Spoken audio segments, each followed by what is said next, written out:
Olá, boa tarde! Você está surpreso? A gente resolveu entrar bem no meio da sua tarde para trazer informações preciosas e valorosas sobre a sua saúde. Estou aqui na companhia do Dr. Lair Ribeiro, no canal oficial do Dr. Lair, aqui no YouTube. Doutor, todo mundo esperando seu cumprimento, doutor. Oi, tudo bem? Pois é, estamos aqui surpreendendo, mas agora para frente não vai ser surpresa, porque de vez em quando nós vamos estar fazendo isso, tá bom? Exatamente. O nosso compromisso, né, doutor, apesar da agenda super cheia do doutor, é que a gente esteja aqui ao vivo com você a cada 15 dias no mínimo, né, doutor? É isso aí. É isso. E hoje o tema que a gente escolheu foi um tema pedido pela nossa audiência, porque o Dr. Lair, para quem não sabe, ele lê todos os comentários que são deixados nas páginas, nos canais oficiais, no Instagram, aqui no YouTube, no Facebook, né? Que os endereços das redes sociais você já sabe, é o @Dr. Lair Ribeiro, né? Em todas as redes oficiais. O doutor lê comentário por comentário e, né, doutor, apareceu com uma certa recorrência em número maior de vezes a questão da hipertensão, da pressão alta, não foi isso, doutor? Da prevalência dela, eu acho que tem muita gente com pressão alta, tem muita gente preocupada com isso, e nós vamos procurar esclarecer aqui o máximo. Ótimo. Doutor, queria começar te perguntando exatamente isso, assim, o que é a pressão alta? A pressão alta é uma doença? O que é a pressão alta? Ela pode ser uma doença ou, mais comumente, ela pode ser simplesmente um estado, porque a gente chama, quando a gente não descobre a causa, nós na medicina chamamos ela de hipertensão essencial, ou seja, a gente não sabe de onde está vindo. Mas, à medida que a gente aprofunda no estudo, cada vez mais, a gente vai vendo que existem inúmeras causas, que nós vamos poder discutir aqui hoje, e essas causas, se forem resolvidas, a pessoa pode até deixar de ser hipertensa. Eu digo pode até deixar, que se ela já é hipertensa por muito tempo, ela muda a estrutura do vaso. Então, mesmo que tirando a causa, agora o vaso já está lesado e contribui na manutenção da pressão alta, entendeu? Entendi, doutor. E aí, doutor, assim, pelo menos aqui nas suas redes sociais oficiais, apareceu bastante, né, o número de pedidos sobre esse assunto da hipertensão. Mas no Brasil também há uma prevalência muito grande de casos, doutor? A estatística brasileira não é muito correta, você sabe disso, né? Deixa a desejar. Mas, até onde a gente tem acesso, em torno de 25, 26% da população adulta brasileira tem um certo nível de pressão alta, entendeu? Em torno de 20, um em cada 4 brasileiros adultos, vamos pôr assim. Mas, se você for ver uma faixa etária, por exemplo, de mais de 65 anos, 65% dos brasileiros com mais de 65 anos são hipertensos. Se você vai para uma faixa acima de 77%, acima de 77 anos, 77%. Então, esse número é fácil de guardar. Acima de 65 anos, a prevalência é de 65%. Acima de 77 anos, a prevalência é 77%. Doutor, estou percebendo então que aumenta a idade, aumentam os casos de pressão. O envelhecimento é uma das causas, quais outras tem? Não, o que acontece é o seguinte: a pressão arterial é o produto do débito cardíaco pela resistência periférica. O débito cardíaco, por sua vez, é a multiplicação do volume sistólico vezes a frequência cardíaca. Então, você vê, o volume interfere, a frequência cardíaca interfere, a resistência periférica interfere. Então, quando você faz essa multiplicação e ela está aumentada, a pressão vai aumentar. Mas, como eu mencionei, muitos casos não é a doença, é um estado. Por exemplo, no caso do hipotiroidismo. O hipotiroidismo é a glândula tireoide não está funcionando apropriadamente. E ela, então, gera uma substância chamada mucina, que vai eventualmente causar o mixedema. E essa substância ela está dentro dos vasos, dos capilares, e ela aumenta a resistência periférica. Então, quando o coração bombeia, tem uma resistência para o sangue fluir. E esse aumento de resistência causa um aumento de pressão alta. um aumento de pressão, vai causar pressão alta. Só que é muito perigoso você tratar uma pressão alta num paciente com hipotiroidismo, porque se a causa é hipotiroidismo, o tratamento para essa pressão alta é tratar o hipotiroidismo. Porque se eu não trato o hipotiroidismo, mas baixo a pressão, eu vou ter uma dificuldade de perfusão do sangue chegar até a periferia. Isso é uma causa. Deixa eu ir para a segunda causa. A segunda causa é a resistência insulínica. É o paciente que é diabético. É muito comum o paciente diabético também ser hipertenso e também ser obeso. Esse paciente diabético que tem a resistência insulínica aumentada, a resistência insulínica faz ter mais insulina. Insulina retém sódio. Sódio retém água. Retenção de água aumenta o volume sanguíneo. Aumenta o volume sanguíneo, aumenta o volume sistólico. Aumenta o volume sistólico, aumenta a pressão. Entendeu? Outra causa interessante e muito comum é a deficiência do magnésio. Nós vamos poder discutir em mais profundidade ainda nessa apresentação. Mas o magnésio é um potente relaxante vascular. E quando eu tenho falta de magnésio, que nós vamos discutir depois, você tem uma constrição dos vasos. E isso aumenta a resistência periférica, isso aumenta a pressão. Se eu tenho uma deficiência de magnésio e tenho pressão alta por isso, e eu trato essa deficiência de magnésio, a tendência é a pressão normalizar. Outra coisa interessante, a pessoa que não toma sol, ela foge do sol totalmente, ela não tem produção adequada de vitamina D3, porque a vitamina D3 é produzida o sol batendo na pele, é quando começa tudo, é o colicalciferol, que vai virar calcidiol no fígado, que vai virar calcitriol nos rins. Mas aí a pessoa tem deficiência, a deficiência da vitamina 3, D3, D de dado, também é uma causa de hipertensão. A outra causa é o aumento do ácido úrico. Então, se eu tiver o ácido úrico demais, esse ácido úrico vai inibir uma molécula muito potente e muito benéfica chamada óxido nítrico, que é o que mantém a vasodilatação das artérias, dos capilares, não tendo óxido nítrico suficiente, porque ele é inibido pelo ácido úrico. Esse paciente também desenvolve, além de desenvolver gota, desenvolve pressão alta. É muito comum o paciente com gota também ter pressão alta. Outra causa são os metais tóxicos. Eu estou contaminado com chumbo, ou estou contaminado com mercúrio, ou estou contaminado com cádmio. Isso também faz vasoconstrição. E último, dessas causas secundárias que a gente chama, é, por exemplo, uma infecção dentária assintomática. A pessoa não sente absolutamente nada, tem um dente com problema, um canal maltratado, tem uma infecção, ela não se manifesta clinicamente, mas ela libera substâncias que vão contribuir para o aumento da pressão. Vocês estão vendo que existem várias causas. É hipotiroidismo, é resistência insulínica, é magnésio, é deficiência de magnésio, deficiência de D3, é excesso de ácido úrico, é a presença de metal tóxico e a infecção assintomática. Tudo isso pode levar. Ou pode haver uma combinação desses fatores também, né? Nada impede da pessoa ter um hipotiroidismo e ter um metal tóxico. Entendeu? Entendi, doutor. E o que ocorre também é que muitas pessoas relatam que mesmo tomando medicamento certinho, elas mantêm os níveis de pressão alterados, né? Nem todo mundo tem a pressão controlada. Eu diria que em torno de 40% dos pacientes sendo tratados ainda deixam a desejar. Tá? Os números não ficam como o médico gostaria que ficasse.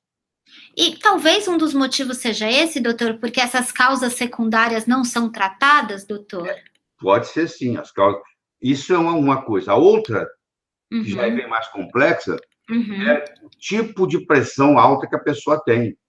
Porque, tirando essas causas aí, vamos falar da hipertensão que a gente chama de essencial. Certo. Foi um mecanismo dentro do corpo que criou. Ele tem 3 tipos diferentes, bem distintos, cujos medicamentos têm que ser diferentes. Você não pode tratar todo mundo igual.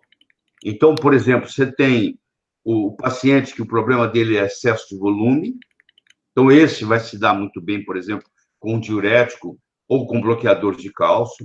Você tem aquele paciente que o sistema renina, angiotensina, aldosterona está ativado, então eu vou mexer nessa cascata, ou eu vou dar um inibidor de renina, ou vou bloquear o receptor da angiotensina 2, ou vou fazer um inibidor da ECA. 45% dos pacientes hipertensos essenciais, o mecanismo de ação é esse. E o terceiro, que é 15% dos pacientes com hipertensão essencial, é a chamada hipertensão neurogênica, que vem da cabeça, do nervoso, do estresse. A pessoa ganha na loteria, fica com a pressão alta. Perde dinheiro, fica com a pressão alta. Então, se a economia está muito boa, a economia está muito ruim, faz mexer na pressão, porque a emoção, de qualquer jeito que seja, ela perturba. Às vezes, uma emoção... Já vi muita gente contar de casos de pessoas que morreram quando descobriram que ganharam na loteria. A alegria é tão grande que mata, entendeu? Porque sobe cortisol, sobem as catecolaminas e etc. Entendi, doutor. E aí precisa de um organismo equilibrado para controlar tudo isso, né, doutor? Isso também é saúde. Sim. Doutor, é isso que faz também que algumas pessoas relataram aqui, que quando elas vão ao médico, a pressão lá no consultório fica elevada, mas quando chega em casa não está tão alta, ou o contrário, isso também, mas principalmente quando vai no médico e a pressão lá dá uma pressão alterada, isso acontece? Isso é o mais comum. Existe caso onde a pressão está normal no médico e está aumentada em casa, mas isso é mais raro.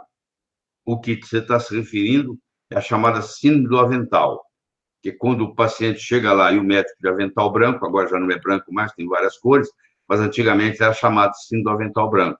Isso tem muito a ver com o tempo que o médico dedica ao paciente, se o médico está com muita pressa, isso depende se tem conversa durante a medida da pressão. Quando você está medindo a pressão, você não pode conversar, porque quando você escuta, a pressão baixa. Quando você fala, a pressão sobe. Existe um reflexo. Então, enquanto eu estou falando, a minha pressão sobe um pouquinho. Às vezes, está sendo usado um manguito inadequado, a pessoa é muito obesa, tem um braço muito grosso, e o manguito não é um manguito de coxa, nesse caso tem que ser usado um manguito de coxa. Lá, muitas vezes, no consultório médico, é feita uma medida única, mede uma vez só, e o critério para medir pressão, você tem que medir 3 vezes, jogar a primeira fora, fazer uma média da segunda com a terceira, e, às vezes, o esvaziamento é muito rápido. Então, o médico calculou, deixou correr rápido demais. Também dá erro na medição, entendeu? Então, tem vários fatores que contribuem.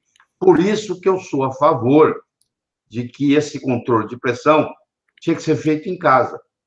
É ensinar o paciente, ensinar ele que aparelho comprar, como é que ele deve medir, quantas vezes por semana, e etc.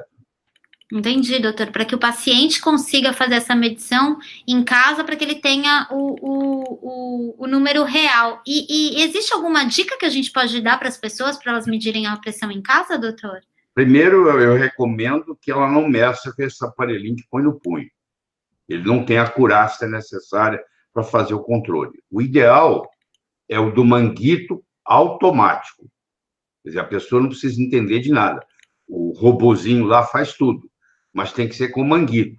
Ela tem que escolher, de preferência, o braço esquerdo, para ela poder manusear mais fácil. Ela tem que tirar a pressão sempre no mesmo braço. Ela tem que fazer isso 2 vezes por semana. Medir 3 vezes. Descartar a primeira medida. Pegar a segunda e a terceira, fazer uma média. E aí faz a média do mês. E aí leva para o médico. No último mês, a minha pressão foi essa. Ele fez uma média, sempre usando do mesmo jeito. Ótimo, doutor. E ter esse controle, saber como está a sua pressão, é importante também para a prevenção de AVC, que a gente chama de derrame, doutor? Como é que se dá isso? Para várias coisas. Por exemplo, para você avaliar a influência do sal, por exemplo. Você quer saber se sal interfere. Só 30% dos hipertensos tem alguma sensibilidade ao sal. 70% não faria diferença nenhuma. Você pode descobrir se você é desse caso, porque se você mediu a pressão hoje direitinho, aí amanhã você mediu direitinho, igual o de hoje, aí você come sal e depois da manhã ela está aumentada, e depois você para o sal, ela cai. Ou não precisa ser só sal, pode ser álcool. O próprio paciente sabe, se ele tomar uma taça de vinho, você vai aumentar, baixar a pressão dele. Ou café. Isso que eu ia perguntar. O café muito me interessa, porque eu tomo bastante café, doutor. Sim. O segredo do café é o seguinte: você tem que determinar geneticamente, eu já fiz o exame em mim, se você é um metabolizador rápido ou um metabolizador lento de café. Se você é um metabolizador rápido, você não precisa se preocupar, porque a cafeína vai ficar muito pouco tempo no seu corpo.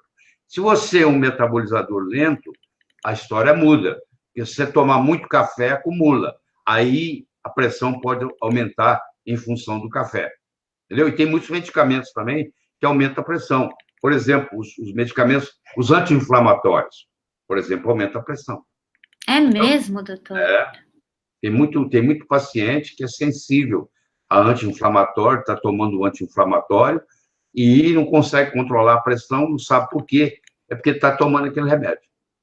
Doutor, mas eu quero voltar só um pouquinho em algo que você falou, porque imediatamente quando o senhor falou, a minha avó já me mandou aqui uma mensagem que ela disse: doutor Lair disse que só 30% das pessoas são sensíveis ao sal, então o sal não é o causador absoluto da pressão? Doutor, explica para minha avó e para todo mundo. Eu diria que até menos de 30% são sensíveis ao cloreto de sódio, porque o sal, lá onde ele está, na mina, ele tem 82 minerais. Dependendo do sal, tá? Tem sal que chega até 90 minerais. Por exemplo, o sal do Mar Celta tem 92 minerais, para você ter uma ideia. Então, você pode fazer espectrometria de massa do sal e determinar quais minerais ele tem. Então, o que a pessoa pega lá os 84 minerais e faz virar 2. Elimina 82. E só deixa o cloreto e o sódio, aí o cloreto de sódio, que é branquinho, bonitinho, é o sal de mesa. Só que para chegar aí, precisou de detergente, precisou uma série de coisas. Então, tem resíduos ali que vão prejudicar. O que estou querendo dizer é que existe uma diferença muito grande entre o sal refinado e o sal integral. Às vezes, o sal refinado te faz mal. Dificilmente o sal integral vai te fazer mal. Você pode usar o sal integral do mar. A costa brasileira tem muito sal bom, tem muitas empresas boas no Brasil, eu não vou falar nome de nenhuma, mas tem muitas. Você pode usar o sal do Mar Celta, que é conhecido no mundo inteiro como um dos melhores, e você pode usar até o sal rosa do Himalaia. Tem muita conversa fiada na internet de quem não sabe. Eu recomendo que, para você falar de sal rosa do Himalaia, você devia de ler pelo menos uns 2 ou 3 livros que existem no Amazon.com sobre o assunto, para você entender, porque você me perguntar assim, o sal do Himalaia tem flúor? Tem, mas o flúor da natureza é 5.000 vezes menor do que o flúor da água da sua torneira de casa, pra você ter uma ideia, entendeu? O fato de ter flúor não significa que está fazendo mal, é quantidades ínfimas, muito pequenas. 5.000, eu fiz o cálculo, eu fiz a espectrometria de massa do sal rosa do Himalaia, fiz os cálculos eu mesmo, fui professor de matemática há muitos anos, então faço isso muito bem, e mostrei que a diferença entre a concentração de flúor no sal rosa do Himalaia e a concentração de flúor na água da torneira, a água da torneira na sua casa tem 5.000 vezes mais flúor do que o flúor contido no sal rosa do Himalaia, por exemplo. Nossa, doutor, então, se as pessoas fizerem uma simples substituição, né, entre o sal branco, que o senhor falou que tem todo esse processo aí para ele ficar branquinho desse jeito, pelo sal integral, elas já estão contribuindo para controlar a pressão delas, doutor? Algumas delas têm até problema, porque controla tanto que o remédio que está tomando começa a fazer mal e baixar a pressão demais. Pra você ter uma ideia, porque o sal integral, ele tem magnésio, que nós vamos discutir daqui a pouco, ele tem potássio. Então, quando eu tenho uma sudorese, quando eu estou suando, eu estou perdendo potássio, mas eu estou perdendo magnésio também. Então, quando eu faço sal integral, eu faço reposição de magnésio, eu faço reposição de potássio, entendeu? E com isso contribui para baixar a pressão. Doutor, a gente já está chegando aqui em 22 minutos dessa nossa conversa. O senhor falou para mim que a gente teria só 30 minutos e está todo mundo pedindo muito magnésio, porque o magnésio, ele realmente tem sido muito estudado, né, doutor? Não sei se com a dedicação que o assunto merece. Eu sei que o senhor se dedica a isso. O magnésio, ele pode ser um bom, vamos chamar, remédio natural para a pressão, doutor? Pode ser sim. Ele é um potente relaxante vascular, ele é um potente antiarrítmico, ele estimula, trata a insônia, porque ele estimula a produção de melatonina. Ele é muito interessante em pacientes com epilepsia, porque ele tem uma ação também anticonvulsivante. E o magnésio, nós estamos aqui por causa do magnésio, porque o magnésio surgiu lá 2,7 bilhões de anos atrás, quando surgiu o cloroplasto, que tem a capacidade de produzir a clorofila, que vai fazer a fotossíntese, vai tirar o gás carbônico do meio ambiente, vai jogar oxigênio. Foi quando começou a fase aeróbica do planeta Terra. Então, se não tivesse magnésio, não teria oxigênio. Nós não estaríamos aqui. Então, o magnésio é realmente o maestro de tudo isso. E ele é cofator em mais, alguns livros dizem mais de 500 enzimas no corpo. Alguns dizem 300.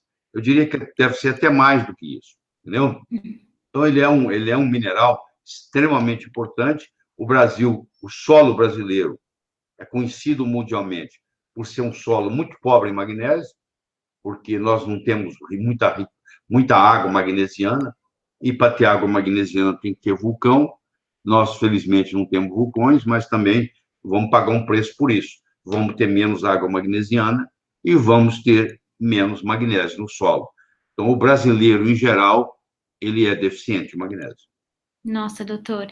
E além disso, eu não sei se é verdade, queria que o senhor esclarecesse. Também tem uma história que o estresse, né, o fato de ter uma vida estressante, isso também faz com que o corpo expulse o pouco magnésio que a gente tem, é isso, doutor? Pelo seguinte, porque quando você fica estressado, você aumenta o cortisol. Para aumentar cortisol, precisa de magnésio. Depois, esse cortisol tem que ser metabolizado. Para metabolizar isso, precisa de uma substância chamada glutationa, que é magnésio dependente. Então, você vê, o estresse acaba gastando magnésio. Tem uma pessoa muito estressada, ela acaba tendo deficiência de magnésio, por esse mecanismo, porque ela vai precisar de mais glutationa, ela vai precisar de mais cortisol. Tá certo, doutor. E, doutor, ainda é muito pouco explicado e difundido por aí a importância do magnésio, né? As pessoas não sabem. O magnésio a gente também perde. Quanto mais idade a gente tem, maior a deficiência, doutor? É o seguinte, nós temos uma reserva de magnésio no osso para atender as necessidades cardíacas. Só que a partir dos 55, 60 anos, essa reserva praticamente esgota. Uma pessoa de mais de 55 anos de idade, se ela faz um esforço muito grande, ela vai num churrasco, e depois do churrasco ela resolve jogar uma pelada no campinho lá da casa onde estão, pode acontecer, como acontece com frequência, morte súbita. Ou a pessoa, não sabe, ela faz sauna todo dia, e a sauna acaba fazendo ela suar, claro, e o suor, ela perde magnésio. Só como ela não repõe, ela vai ficando com deficiência. E aí começa a ter uma coisa chamada disionismo, onde os íons não estão bem equilibrados, porque o magnésio ele é um fator importante na bomba só de potássio, ele é um fator importante na bomba de cálcio, que é magnésio dependente. Então, quando falta o íon magnésio, cria-se no organismo uma coisa chamada disionismo, e que pode levar, eventualmente, até a morte súbita, porque quando você falta muito magnésio, existe uma arritmia, inclusive típica do magnésio, arritmia cardíaca, chamada torsade de point, foi descoberta pelos franceses, e esse torsade de point acaba, muitas vezes, terminando em fibrilação ventricular e morte súbita. Nossa, doutor. Doutor, o senhor aqui explicou de forma rápida, porém eficiente, a relação do magnésio com a insônia. Também tem uma relação entre o magnésio e o diabetes, doutor? Tem pelo seguinte, porque para produzir a insulina e para o transporte da insulina no corpo depende do magnésio. Então, quando eu tenho deficiência de magnésio, eu tenho deficiência na produção de insulina e eu tenho deficiência no transporte da insulina para o lugar onde ela precisa atuar. E isso, claro, prejudica e acaba levando uma resistência insulínica, tá? Acaba causando problema. Doutor, uma outra coisa, se as pessoas ainda não sabem tanto sobre a importância do magnésio, mas o senhor está ajudando aí para que se atentem a isso, da vitamina D3 a gente já tem até um certo coro para isso, né? Mas há também uma importante função do magnésio para a questão da vitamina D3. Existe gente que fica resistente à vitamina D3, doutor? Pois é, o magnésio, ele é um cofator no receptor da vitamina D3. E nos casos escritos na literatura, chamado resistência à vitamina D3, que dá dose e não resolve nada, porque ela não consegue atuar no receptor, na grande maioria é por deficiência de magnésio. Você está vendo que o magnésio não é à toa que ele interfere em mais de 500 reações do corpo. Nós estamos falando de algumas, e tem muitas que nem foi descoberto ainda. Entendeu? E todo brasileiro, praticamente, do ponto de vista prático, tem deficiência de magnésio.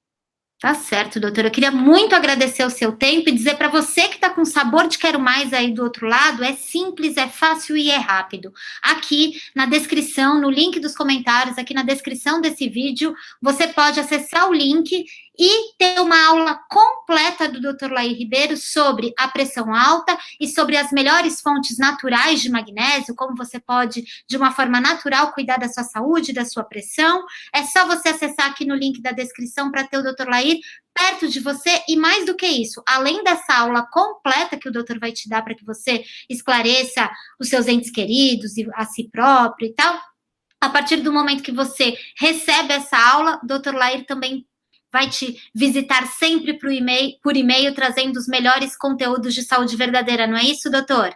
É isso aí, é isso aí. Doutor, muito obrigada mais uma vez por esse nosso programa aqui ao vivo, no meio da tarde, eu acho que é ótimo. Tomei meu café aqui, ouvindo o senhor, já sabendo que ele pode sim causar uma pressão, mas também aprendi sobre o sal integral, então vou dar uma controlada aqui, tá bom, doutor? Até a próxima. Até a próxima, gente. Obrigada, tchau.